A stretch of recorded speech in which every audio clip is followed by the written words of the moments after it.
नमस्कार, ICT net bulletin निर्भय बिहार में आपका स्वागत है। आपके साथ मैं मुस्कान। खबरों की शुरुआत करेंगे, लेकिन उससे पहले एक नजर डालते हैं आज की सुर्खियों पे।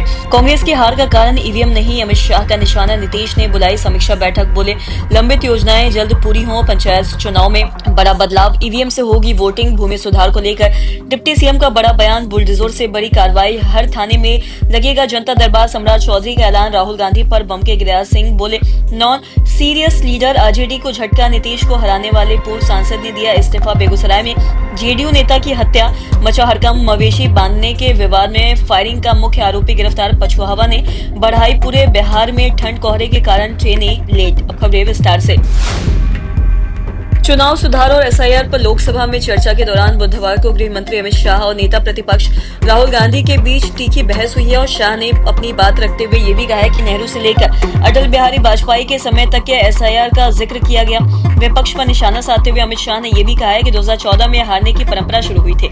इस परंपरा के बाद इन्होंने सबसे पहले ईवीएम को निशाना बनाया और साथ ही ईवीएम इस देश में कौन लेकर आया था। 15 मार्च 1989 को जब राजीव गांधी इस देश के प्रधानमंत्री थे, तब ईवीएम लाने का प्रावधान किया गया। इसके बाद ईवीएम के खिलाफ किसी ने याचिका की तो न्यायालय की 5 जजों की पीठ ने 2002 में उचित ठहराया। तो वहीं साथ ही राजीव गांधी को भी ये लोग नहीं मानते और सुप्रीम कोर्ट को भी नहीं मानते।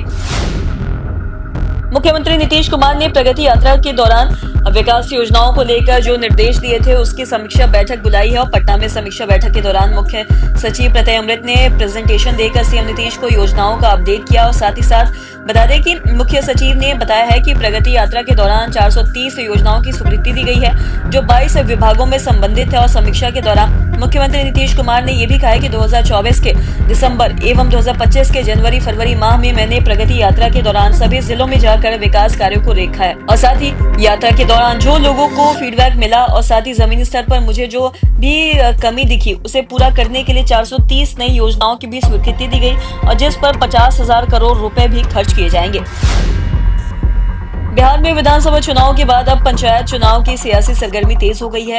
वर्ष 2026 में होने वाले पंचायत चुनाव इस बार कई बड़े और ऐतिहासिक बदलावों के साथ होंगे। सबसे अहम परिवर्तन है पहली बार पंचायत चुनाव में इलेक्ट्रॉनिक वोटिंग मशीन का इस्तेमाल। साथ ही साथ बता दें कि राज्य चुनाव आयोग ने इसकी तैयारी शुरू कर दी है और साथ ही साथ प्रशासनिक सूत्रों के अनुसार इस चुनाव में मल्टी पोस्ट ईवीएम लगाई जाएगी और एक कंट्रोल यूनिट के साथ ही 6 बुलेट यूनिट होगी और जिनमें मतदाता वार्ड सदस्य से लेकर मुखिया, सरपंच और पंचायत समिति जैसे पदों पर अलग अलग मशीनों में एक साथ वोट कर सकेंगे।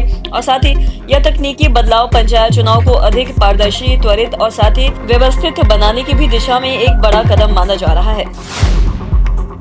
पटना में डिप्टी सीएम विजय कुमार सिन्हा ने प्रेस वार्ता को संबोधित किया और साथ ही साथ इस दौरान डिप्टी सीएम सिन्हा ने ये भी कहा है कि पीएम मोदी और सीएम नीतीश के नेतृत्व में भूमि राजस्व सुधार विभाग की जिम्मेदारी मिली है। भूमि सुधार को लेकर लोगों की अपेक्षा बढ़ी है।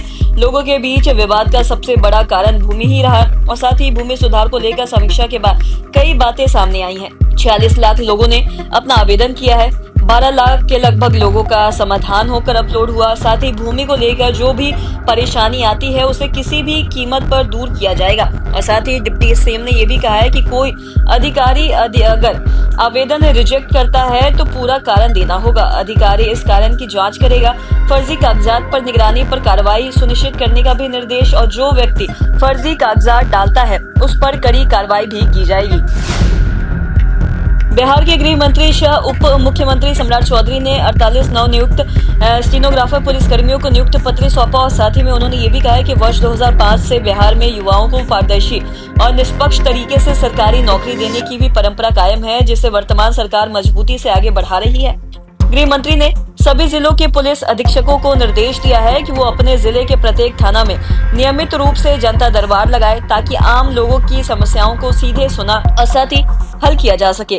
इसके साथ ही न्यायिक प्रक्रिया को तेज करने के लिए फास्ट ट्रैक कोर्ट की संख्या बढ़ाने की योजना पर भी काम किया जा रहा है, जिससे मामलों का त्वरित निपटारा हो सके। और साथ ही साथ गृह मंत्री ने यह भी दावा किया है कि पिछले 5 वर्षों में राज्य में 11.5 लाख से अधिक युवाओं को सरकारी नौकरी भी दी गई है।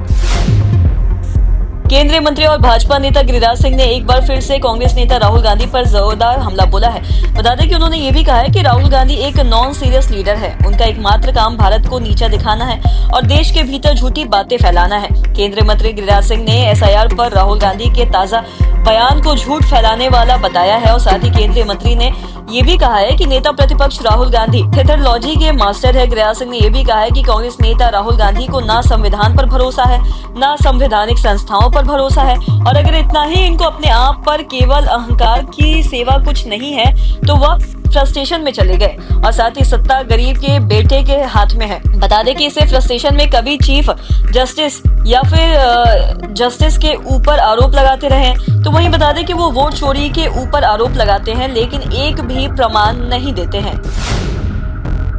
बिहार चुनाव में शिकस्त झेलने के बाद आरजेडी को एक और झटका लगा है। पार्टी के कदावर नेता पूर्व सांसद विजय कृष्ण ने पार्टी छोड़ दी है और बिहार सरकार में कई बार मंत्री रहे विजय कृष्ण ने 2004 के लोकसभा चुनाव में बाढ़ सीट पर जेडीयू उम्मीदवार के रूप में बिहार के वर्तमान सीएम नीतीश कुमार को हराकर सनसनी फैला दी थी। तो वही बता दें कि 74 साल के विजय कृष्ण ने राजद सुप्रीमो लालू प्रसाद को अपना इस्तीफा भी भेजा था और अपने इस्तीफे में उन्होंने ये भी लिखा कि मैंने दलगत और सक्रिय राजनीतिक से अलग होने का निर्णय लिया है। उन्होंने लिखा है कि वो राजद की प्राथमिक सदस्यता व सभी संगठनात्मक पदों से त्याग सौंप रहे हैं और साथ ही साथ इसे स्वीकार करने का आग्रह भी किया है। साथ ही 2004 में राजद ने उन्हें नीतीश कुमार के खिलाफ बाढ़ से उम्मीदवार बनाया और साथ ही साथ वो जीत भी गए।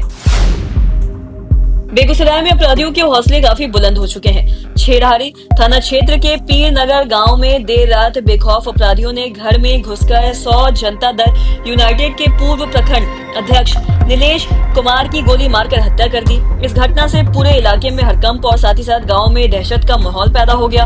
परिजनों का कहना है कि नीलेश कुमार अपने घर में सोए हुए थे, तभी करीब 8 से 9 की संख्या में आए अपराधियों ने उन पर फायरिंग शुरू कर दी और साथ ही नीलेश कुमार को 3 गोली लगी और साथ ही मौके पर ही उनकी मौत हो गई। इस मामले में एसपी मनीष ने यह भी बताया कि जमीन विवाद में गोली मारकर हत्या की गई और डीएसपी के नेतृत्व में पुलिस टीम जांच पर कार्रवाई कर रही है और घटना में शामिल ब्रजेश कुमार को हिरासत में लेकर पूछताछ भी की जा रही है। बाढ़ अनुमंडल के बख्तियारपुर थाना क्षेत्र के माधोपुर गांव में 3 दिसंबर को मवेशी बांधने को लेकर हुए विवाद में फायरिंग मामले का मुख्य आरोपी सेनेलाल यादव को पुलिस ने सकसोड़ा थाना क्षेत्र के गिरफ्तार किया और साथ ही साथ बता दें कि इस घटना में उनके बेटे सूरज कुमार ने सोमवार को पुलिस दबाव के कारण बाढ़ सिविल कोर्ट में आत्मसमर्पण भी किया था और एसडीपीओ 2 आयुष श्रीवास्तव ने यह भी बताया कि फायरिंग सुबह हुए और विवाद के बाद शाम को भी हुई थी। सेनेलाल यादव और उनके 3 बेटे इस मामले में नामजद थे और बख्तियारपुर थाना अध्यक्ष के नेतृत्व में विशेष छापेमारी टीम गठित की गई थी जो लगातार मुख्य अभियुक्त की तलाश में लगी हुई थी और साथ ही साथ पुलिस के अनुसार सेनेलाल यादव और साथ ही उनके बेटे सूरज कुमार का आपराधिक रिकॉर्ड भी है जिसमें हत्या के मामले शामिल थे। बिहार में ठंड ने एक बार फिर से रफ्तार पकड़ ली है और बुधवार की सुबह राज्य के पटना, गोपालगंज, बेतिया, बगहा, किशनगंज, बेगूसराय समेत 10 से अधिक जिलों में घने कोहरे की चादर बिछी रही और साथ ही विजिबिलिटी कम होने के कारण लोगों को सुबह सुबह काम कर निकलने में परेशानी का सामना भी करना पड़ा और साथ ही ठिठुरने के बीच ग्रामीण इलाकों में लोग अलाव जलाकर खुद को गर्म रखने की भी कोशिश करते रहे और साथ ही साथ मौसम विज्ञानों का कहना है कि पछुआ हवा के कारण ठंड तेजी से बढ़ी है और हवा की दिशा बदलने और साथ ही नमी के कारण सुबह घना कोहरा भी बना रहा और खासकर पूर्वी और उत्तर बिहार के जिलों में मौसम अधिक कठोर महसूस भी किया जा रहा है और साथ ही देर रात तापमान सामान्य से कई डिग्री नीचे भी जा रहा है। तो आज के इस वीडियो में इतना ही। अगर आपने हमारे चैनल को सब्सक्राइब नहीं किया तो तुरंत कर ले, साथ ही हमारे फेसबुक पेज को लाइक करें। वीडियो देखने के लिए आपका धन्यवाद।